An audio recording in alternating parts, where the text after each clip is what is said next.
Hello again, everybody, and welcome to Letters to My Mentees, episode 3. So today we have another guest. I'm going to let her introduce herself this time.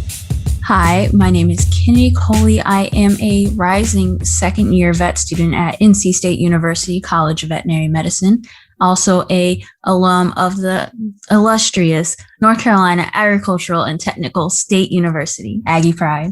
Yes, as you all know, I went to A&T, so in these early days, it'll be a lot of Aggie alums because that's the people I know. As you can suggest some people I could try to interview, or you could recommend yourself. Please nominate. Please feel free to come on, share your success story, and advise.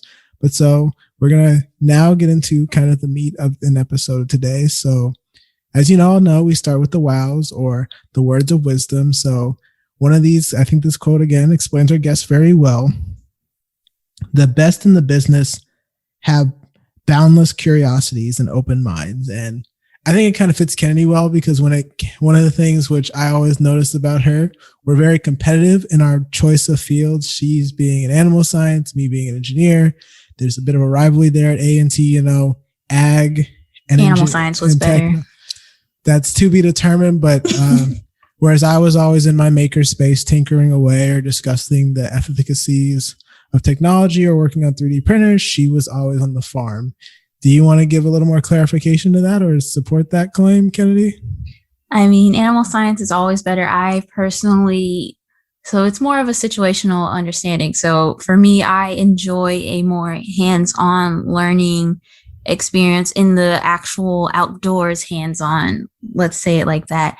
I enjoy putting my hands on the ground, running, jumping through the forest, trying to wrangle goats and being able to see how biology in action, basically. A lot of animal science has to do with the husbandry of animals and the care and keeping. But with all that, there are also concepts of One Health, which is how the environment, humans, and animals have an effect on each other. And so with that being said, I could talk about raising cattle, and we can talk about how the environmental impacts of cattle and how we can improve the environment with cattle, how if we don't do our husbandry correctly, how they can have detriments to the environment. So with all that being said, you have those real world applications that you can do in a very large classroom if you are afforded that opportunity, especially for our school. We had a 400-acre farm where we could literally put our hands on animals, see what their everyday care and keeping was, and be able to have those opportunities to see how we can make ourselves beneficial to the world, to the environment, to the food system, be able to feed people and maintain our global landscape in a sense. Okay. So I guess that kind of feeds into where we're going with, which is the main part, the advisement, or in the case of the letter to the body. I think you explained and where my questions were going to start and who you are and why you got into animal science. But is there a little bit more of why you got into animal science, or were you just explaining that, or was that why you got into animal science in particular?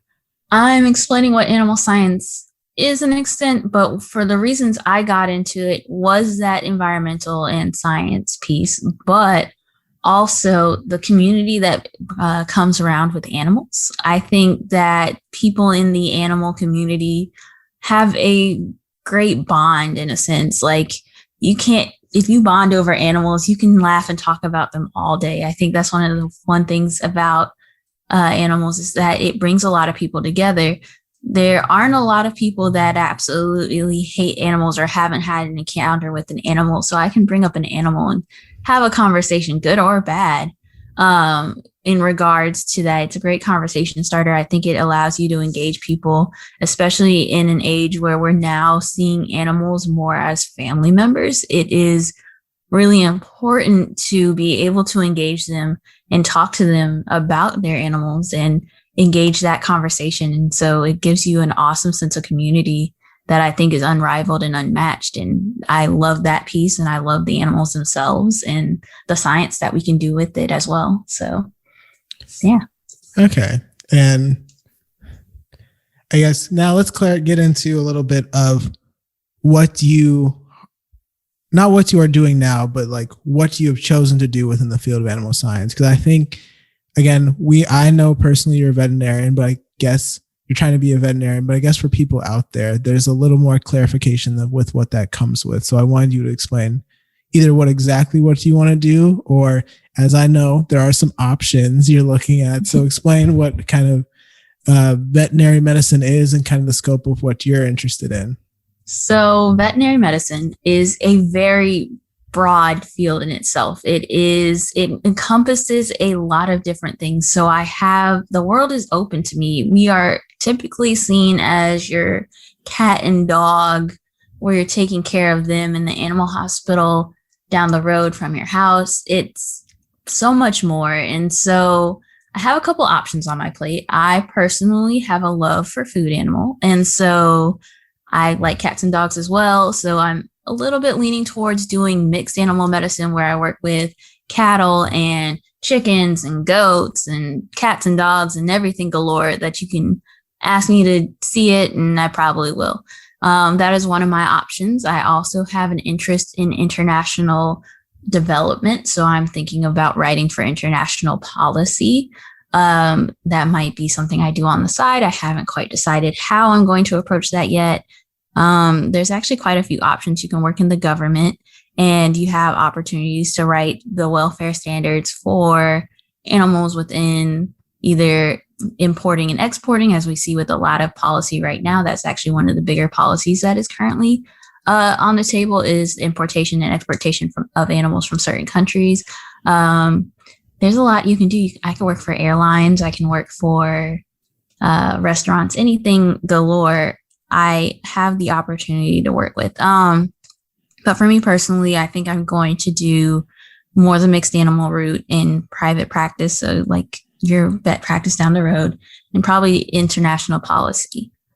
Those are my options right now. I'm also looking into practice ownership, and seeing where the world is my oyster, basically. So being able to figure out which oyster I'm going to choose, is down the line. Okay. So I guess let's roll it back then to how you got here, or how you got to this point. Cause throughout my time knowing you, so to give a little background, I met Kinnidy kind of like my first day on campus. She lived across the hall from me.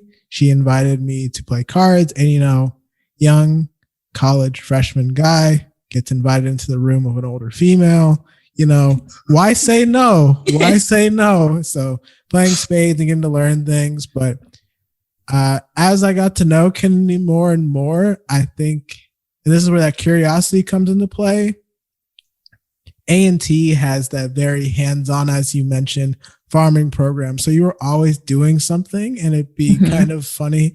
So let's go into it, because sometimes it'd be like, oh, you want to go neuter a goat today? Other times it'd be, you want to go dehorn a bull. So get into what exactly like you have done, and why you got into this field, and how you enjoyed it. Okay. Yeah. So A&T's program is really hands-on. So we basically touch or learn how to work with every species of animal that you can think of on a farm. So whether that's chickens, cattle, sheep. Oof. I really think it should be sheeps. I'm sorry. That's one of my little things. I don't understand how sheep is a plural in a singular, but I would like it to be sheep. So I'm changing the game, so but sheep and goats, and pigs as well. And so we have that opportunity to learn how to dehorn cattle. And if you don't know what that is the removal of, large horns that are on our cattle. And it's more of a protection mechanism in order to allow them to not harm themselves or harm other people that are working around them. We also did things such as learning the cycle of egg production and being able to harvest chickens. We were able to learn how to castrate animals on the farm. There was a lot of stuff that we did. Learn how to give vaccines to the piglets after they were first born, because piglets can suffer an iron deficiency. And you're doing this all at the age of 18, 19, 20? Yep.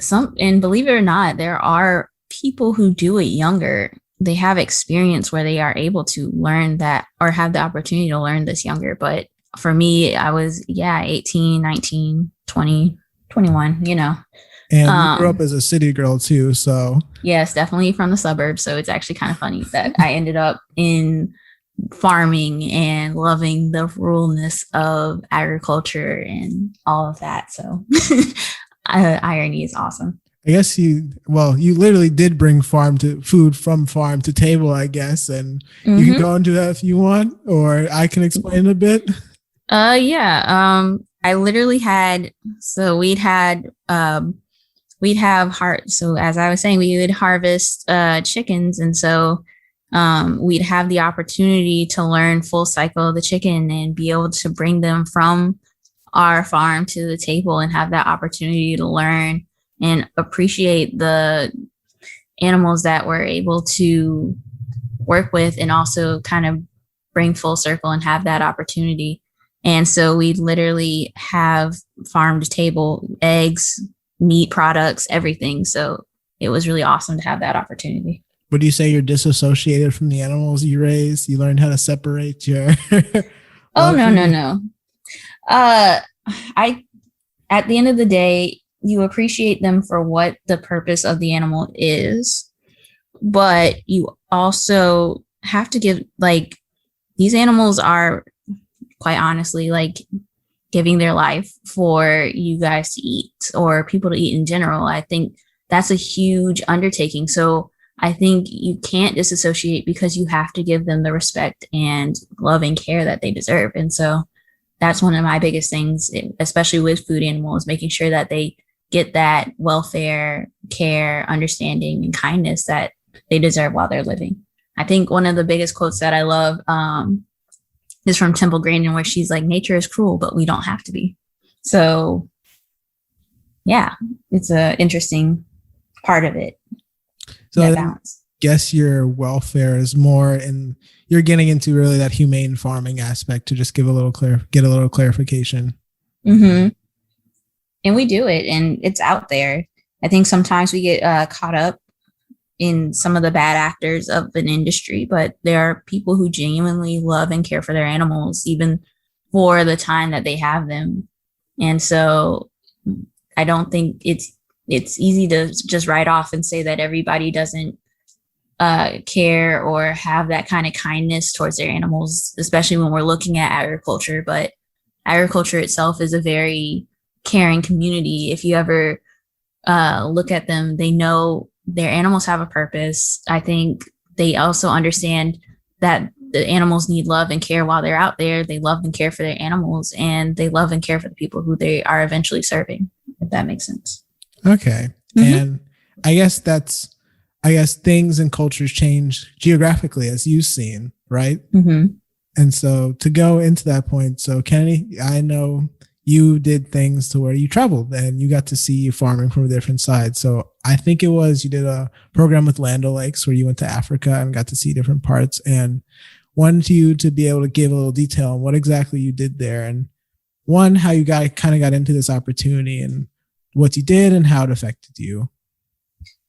So I went to Malawi and South Africa while I was there to study international agriculture, which is kind of where I really got my feet in and realized that I wanted to do the international agricultural policy side. And so it was in that opportunity that I learned about the ag industry internationally. And I think there's so much opportunity for us to learn from one another. I think I saw that through the cooperative system that was built there in Malawi and in South Africa. You see how the ideas cross-culturally, cross-continentally can be used on either side and be used as a format for growing. And so I was able to see different agricultural areas, whether it be a very cute dairy calf that was used as a source of income for a farmer, where he would raise it and it was like his very livelihood and it was feeding his children, to being able to also see the policy side and how importation and exportation is so important to both our government and the government abroad, and how we ensure the safety of both ourselves and others in our through inspection and exportation policy and all of those things. And so seeing agriculture as a whole, not just from the side here in the United States, gave me so much inspiration about what agriculture can look like in years. I mean, especially as agriculture continues to grow, the level of technology that is being developed and the level of opportunity that we continue to see is astronomical. And I'm so looking forward to seeing how agriculture looks in the future, because there's so many people working and giving and learning about agriculture and getting interested in all of it to show. And I think being able to go to South Africa and Malawi and see those farmers who are doing that there, and going to different states in the United States and being able to see what that looks like there, and ag policy in DC is amazing. Like, there's so many opportunities and so much potential for the future. It's ridiculous. So in that, I guess, is what's motivating you to keep going forward. It doesn't seem like it's only the love. Well, it's partially the love of the subject, but it's a yearning to see where the future goes, and that curiosity nature, or am I being a little too general in that, and you want to give a little more to that motivation? I mean, I agree. I'm really interested in the future. I think I see the level of technology, especially coming out of different locations, whether it be United States or international, that have the potential to like shift the future of agriculture, whether it be looking at different ways in which we raise poultry, or different ways in which we raise even like soybeans and corn, and using technology and artificial intelligence to like do that. Even how we have now robotic systems where we're able to basically allow cows to milk themselves, and how that is on welfare. Like, you can look at, is it an improvement to welfare? Is it a disimprovement to welfare? Or is it in the middle? Is it like, we now have the ability to have cows milk themselves because they're able to, like, they can do it on their own time and as they want to. And it's phenomenal. Like, they get a more tailored experience to them. So it's pretty cool. So then I want to ask then, where are you now? You're in vet school, you're in year one. How do you feel after finishing that? And where are the next steps for you in kind of going there? So I'm headed into year 2 in a couple of weeks. It's quite exciting. I am interested to learn. I've now learned about the healthy animal. I'm now going to learn about the unhealthy animals and ways to fix them, which is exciting. I really like that aspect of things. It's going to be one of the harder years. I'm slightly like enjoying my summer, so I'm trying not to think about it too hard, but also really excited. We're going back in person, which is going to be new for me. Me and my classmates have actually not met yet, or at least all of us. I've met 25 of them. I have not met all 100 of my classmates. So it's going to be different for sure. So we'll see how that goes. 25, is that just due to, that's the entire side of your class, or that's the ones like particularly in your program of study? So there are 100 of us in my class, but we were broken up into groups of 25 because of COVID and for safety reasons. One of the things about vet med is that it's very hands-on. And so we needed the opportunity to go to anatomy and learn about the gross anatomy of the animal, learn about what looks normal on an animal. And so we can go to this next stage of like, what is unhealthy? And so being able to go in person was one of those big things that we needed to do. And so we eventually just had to kind of break up into groups of 25, and we were 25 people each day. I was on Monday and Tuesday, or Tuesday and Wednesday, depending on which semester we were in. And so now we're all coming back together. It's like a little bit of we're going to get to know each other. It's going to be really fun. I'm totally excited to meet a lot of my classmates. I think a lot of them are really cool people. So I've only met them virtually though. So, I'm now excited to meet them in person and be like, put a screen to a face, seen your screen. Oh, that's crazy. I've seen you in the group chat, but I haven't met you in person. So now I can. Crazy. And do you think going forward, it'll feel a little different from in kind of undergrad being more of in that farmhand role to being a veterinarian, or it'll just kind of progress your knowledge and you'll see it as, in addition to where beforehand you could serve on the farm and do everything, and now you can actually contribute to them being able to serve their purpose or just feel better in general? I think it gives me a additional knowledge set that allows me to help farmers in a way that improves welfare. So for me, it will be, oh, you're doing it this way, but how can we better your cow's welfare and livelihood and health? Because they're doing great, but how can we always be greater, is in a sense. So with that in my wheelhouse, I feel like I'll be able to help them improve the quality of life that is already great, but could always just be room for improvement. And so I think I will be able to help with that. And I'm so excited to. It will be really fun. Okay. And then ultimate goal, I guess, at the end of the day, is what are like the things you want to accomplish in a sense? Honestly, I would like to have my own farm, to be honest. I really appreciate and value what farmers have. Yeah, I know. At the end of the day, I want to be a farm vet and a vet farmer who happens to be a vet. I want to be able to have my own cattle, and I want goats and chickens, and I want to be able to source my food, like be able to contribute to feeding the world. And so I think if I can do that, like that would be really cool. Probably eventually own my own practice is another ultimate goal of mine. Working with a lot of things in my wheelhouse. And we'll see what we end up doing. And quick sidebar, this is just a fun question before I move into a little bit more of like transitionary topics about the mentoring aspect. But there is this, I wanted to get your take on this unique thing of where we're getting into these like lab made foods, kind of test tube chicken or test tube beef. I wanted to understand where you feel, or you don't have to have an opinion now, but where you feel like farming will change with the adding of these kind of lab made foods in a sense, and the kind of scaling back of livestock farming as people want to see it as. I don't think livestock is going to be scaled back in a sense. I think there's always going to be the demand for it. I think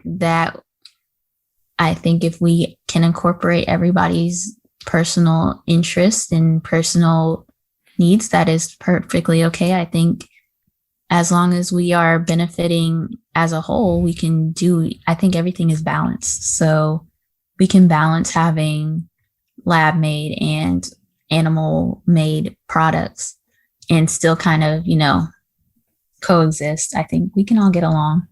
I think there's like a huge debate on it. I personally am more of a livestock meat person, but everybody has their preference of what they want to eat, and I'm perfectly okay with it as long as they, respect everybody. Everybody should have the right to an opinion. So, yeah. Okay. And then I think that's a great answer and gives a little insight to people to go look and do their research. And speaking of research in the next generation, Kinnidy, during her tenure at A&T, was the president of Pre-Vet Club. And so within that, she did a lot of inspiring the next generation and mentoring the youth. So I guess now that we're grown, we're grown. Jeez. Yeah. Look, see, there's 3 stages of life. There's in your parents' house, there's undergrad, and then there's postgrad. Rest of your life, the real world. A little that is like in between right now because I'm still at home because tuition is expensive, man. Rent is expensive too, but sometimes we have to relocate. Nah, pass. Rent in Raleigh is like $1,400 for a 1-bedroom. So roommates or bust, basically. Look, I saw some rough articles today, but let's talk about the positives. So I guess what insights and advice do you have to people who are very interested in animals or those who really do want to become veterinarians? Get to know the field for sure. Definitely is one of the biggest things. I think the world is your oyster, basically. I say that a lot. And one of my quotes that I used to have on my phone when I was trying to get into vet school is nothing great ever came easy. So it's going to take a lot of hard work. A lot of people don't get in on their first try, so definitely don't let that discourage you. I think being able to, even if the worst people can say to you is no, that's also another thing that was told to me when I was first getting started. And I think that has allowed me to continuously grow and ask questions and not be afraid to basically in a career wise way, shoot your shot. Like if I want an experience, let me ask for it. And if they tell me no, that's the worst they're going to do. It's not like they're going to like burn my house down. They're not going to, hurt me in a physical sense. We can get back up and we can rise from where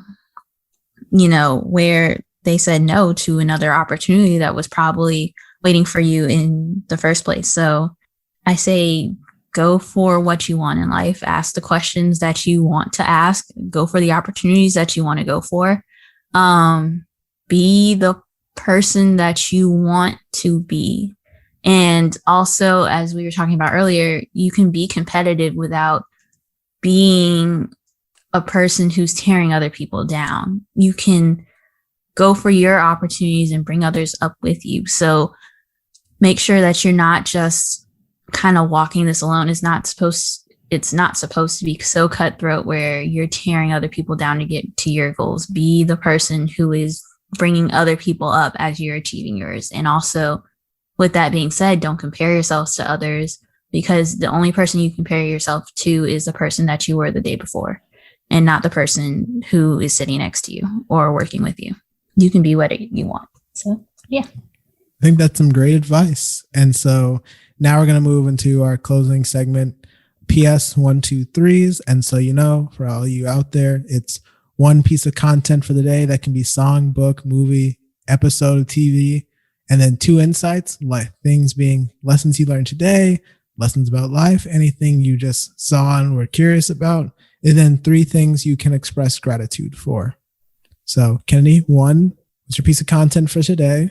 Ooh, so my piece of content for today so I'm reading a lot of different books right now. Really, I'm reading one and then starting with another, but I'm hoping to dive into this book now called All You Can Save. It is a book on the climate crisis and different ways in which we can handle it. I haven't quite jumped in yet. It's one of those that I'm looking forward to reading.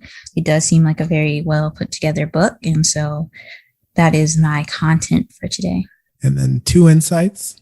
2 insights for today is definitely looking at how our housing is going to be looking. I think looking at how housing evolves into the future is going to be an interesting thing, and how real estate and farmland coexist together.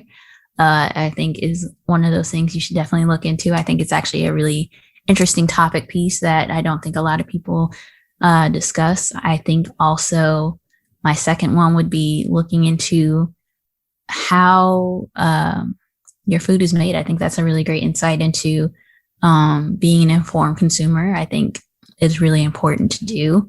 Even if you don't want to look at the guts and gory stuff, you don't have to, but look into like the practices that you're wanting for your animals, and also why, like know why you're choosing those practices, or at least know why you're choosing what you want as a standard for your plants and or animals. There are different standards for each. So looking at organic versus grass-fed and those kind of things are, I think, really important, because they set the standards for what you want as a consumer. And then 3 things to express gratitude for.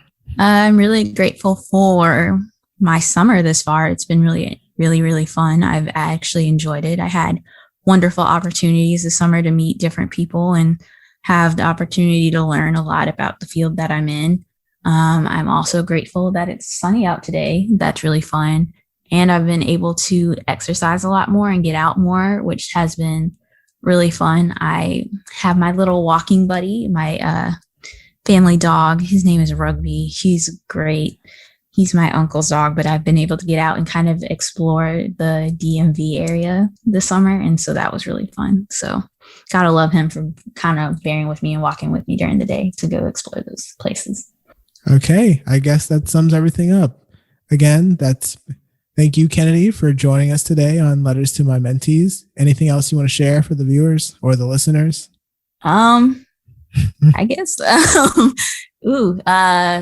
Go watch The Owl House. That's also a good content of the day thing. I realized I forgot to say that one. That's a great show. I love Owl House.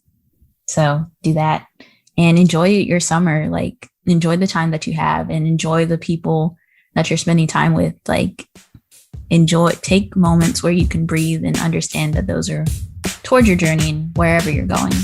Enjoy that time. Okay. Thanks again, Kinnidy.